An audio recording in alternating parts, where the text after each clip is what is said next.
नमस्कार दोस्तों, रेल वाला 2.1 पे आपका फिर से स्वागत है।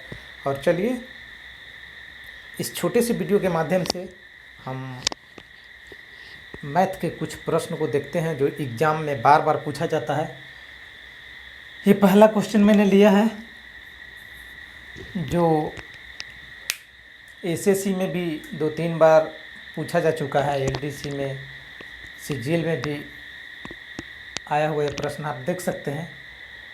रेलवे में भी और भी स्टेट लेवल एग्ज़ाम होता है, उसमें इस तरह का प्रश्न या यही प्रश्न बहुत बार देखा गया है।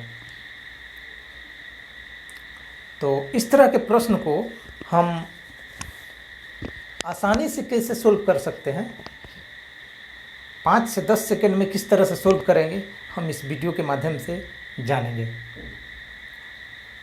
और कुछ बच्चों का डाउट भी होगा, चूँकि मैंने स्क्वायर से संबंधित कुछ ट्रिक बताया था कि 999 का स्क्वायर कैसे निकालेंगे, कोई भी बड़ा संख्या का स्क्वायर कैसे निकालेंगे। बहुत लोग ऐसा सोचते हैं कि ये सब केवल बताने के लिए है और इसका यूज कहीं पे होता नहीं है, गुना करने का ट्रिक या कुछ भी है वो काम आता नहीं है, ऐसे ही दिखाने के लिए है। तो उसके लिए मैं ये प्रश्न ढूंढ के लाया हूँ कि आप देखें कि इसका यूजेज होता है कि नहीं होता है।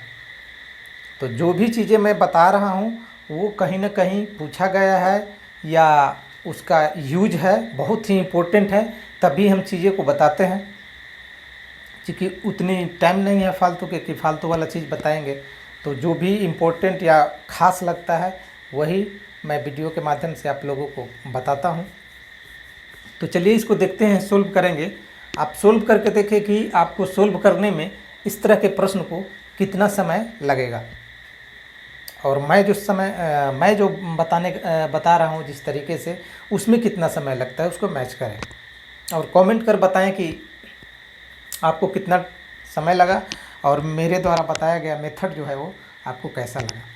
तो चलिए वीडियो को शुरू करते हैं। क्या लिखा हुआ है, 999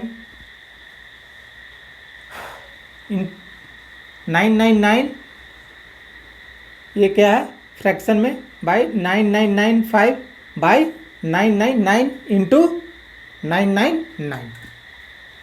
3 डिजिट यहाँ भी है, यहाँ भी है, यहाँ भी है, यहाँ भी है। इसी तरह के प्रश्न पूछे जाते हैं। हो सकता है यहाँ 4 डिजिट हो, यहाँ भी 4, यहाँ भी 4, यहाँ भी 4, या यहाँ 4 4 4, यहाँ 3, कुछ भी हो सकता है। हर जगह पे हम वही मेथड अप्लाई करेंगे। यहाँ पे मैंने ऑप्शन भी लिखा है, क्योंकि अभी जो एग्ज़ाम हो रहा है वो ऑप्शन बेस्ड होता है, ठीक है। ऑप्शन दिया हुआ रहता है और ऑप्शन इसलिए दिया हुआ रहता है कि आप ऑप्शन पे भी विचार करें और ऑप्शन से आंसर लाने की भी कोशिश करें। आपको जितनी आसानी से आसानी हो कि दिमाग को चला सकते हैं, दिमाग को अप्लाई करके आप क्वेश्चन को हल करें। तो हमें ऑप्शन पर भी विचार करना चाहिए। एक और मैं मेथड बताने वाला हूँ, C9 कॉन्सेप्ट जो होता है, C9 काउंट 9 कॉन्सेप्ट, वो बहुत ही धांसू कॉन्सेप्ट है और आपको बहुत मैथ बनाने में मदद पहुंचाएगा। तो मैं किसी न किसी दिन टाइम मिलेगा तो आधे घंटे में वो कॉन्सेप्ट भी और उस पर संबंधित जो भी प्रश्न रहेंगे, प्रश्न तो हर जगह पे अप्लाई करेंगे हम उसको, लेकिन कुछ हम ढूंढ के लाएंगे कि उस पर बन जाए, आसानी से बने। तो चलिए देखते हैं इसको किस तरह से सोल्व कर सकते हैं। आपको पता होगा या शायद नहीं पता होगा, 2.2/3 को हम क्या लिख सकते हैं। अगर इसको हम ऐड करने के लिए बोले 2.2/3 एवं 3.1/3 को, तो आप कितना टाइम लेंगे?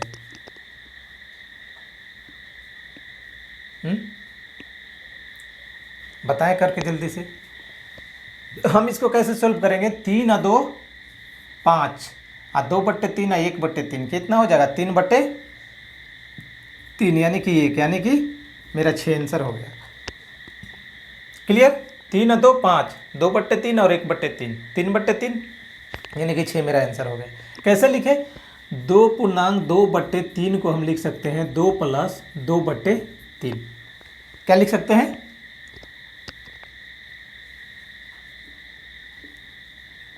2.2/3।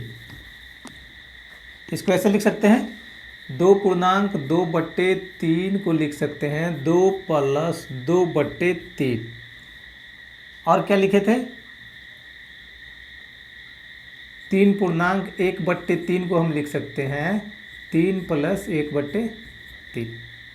आप क्या करेंगे? ये दोनों को जोड़ देंगे तो कितना हो जाएगा? 3 और 2 5। इन दोनों को जोड़ेंगे तो 2/3 और 1/3 को, ये हो जाएगा क्या? 3/3 बराबर 1, 5 1 6। यहाँ पे इसलिए मैंने ये बताया चूंकि यहाँ पे भी हमको यही फॉर्म दिखना चाहिए था, इस तरह से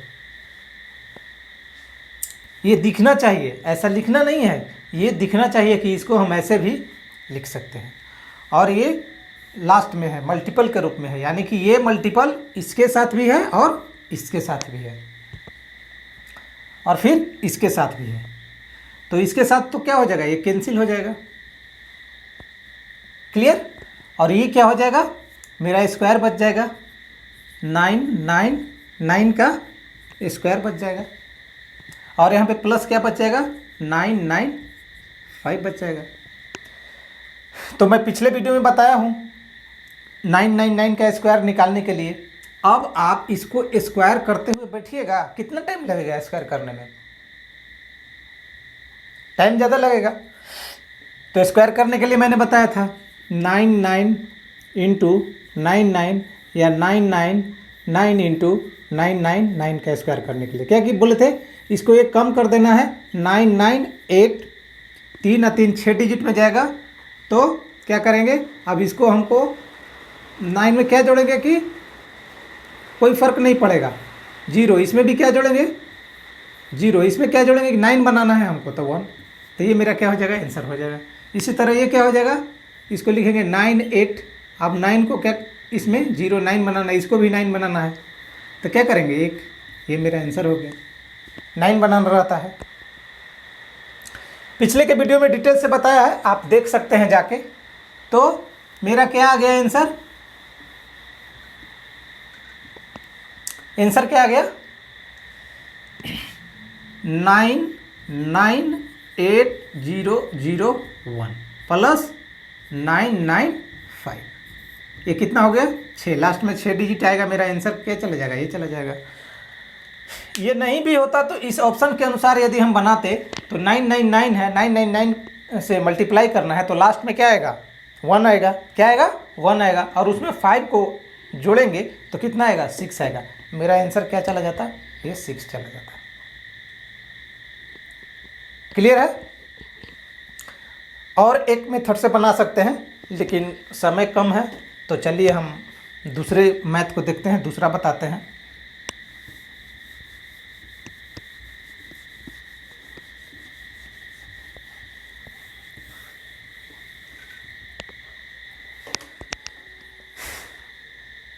एक मैथ है कि 5 अंकों की छोटी से छोटी संख्या क्या है? 5 अंकों की छोटी से छोटी संख्या कौन होगी जो 12, 18 और 21 से पूर्णतः विभाजित हो? क्या हो? पूर्णतः विभाजित हो। ऑप्शन है 10080 ए में, बी में है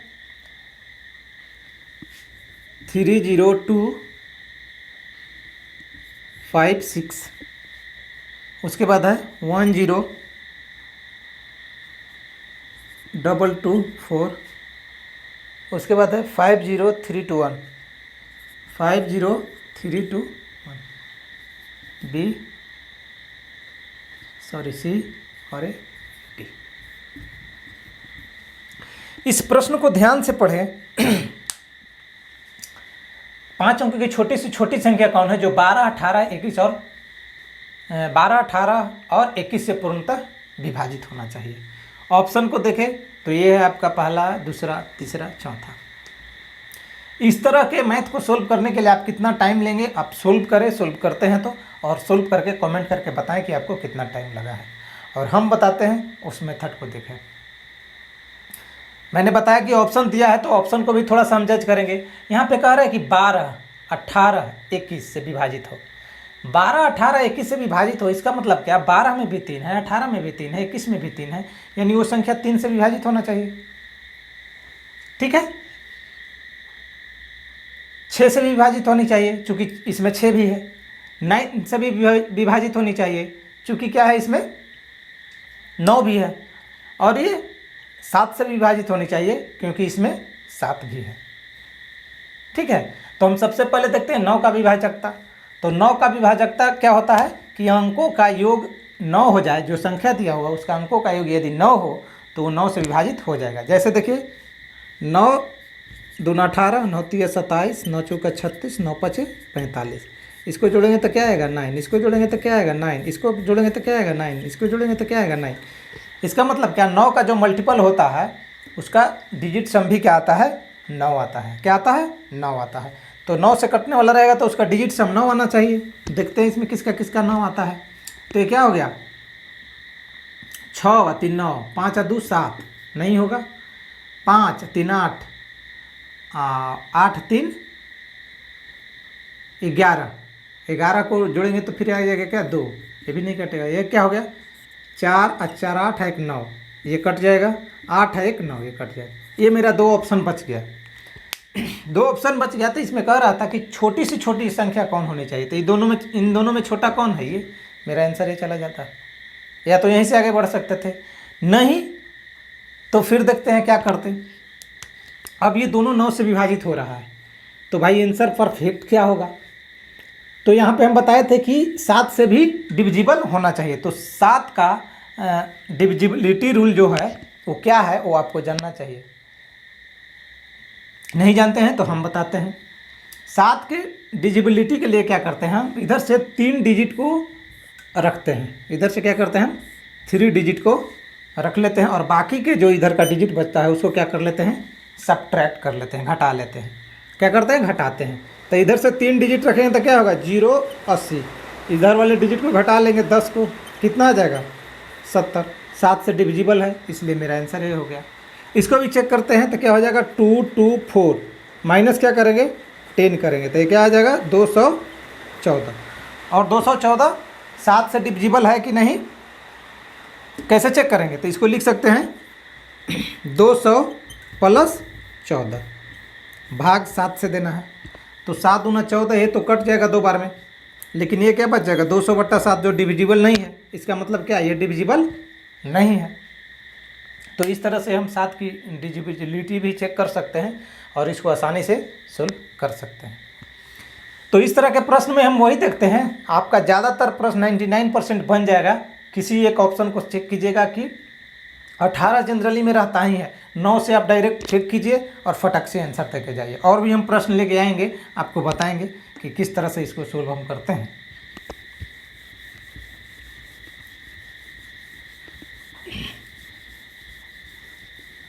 एक और प्रश्न बहुत मज़ेदार है, वो ये है, ये भी बहुत पूछा जाता है कि एक समूह है जिसमें मुर्गी और गाय है। क्या है? मुर्गी और गाय है। एक समूह है जिसमें मुर्गी और गाय है। तो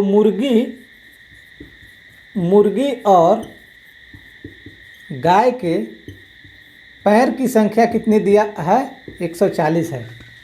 पैर टोटल दोनों का दिया हुआ है कि 140 है। और सिर की संख्या क्या है?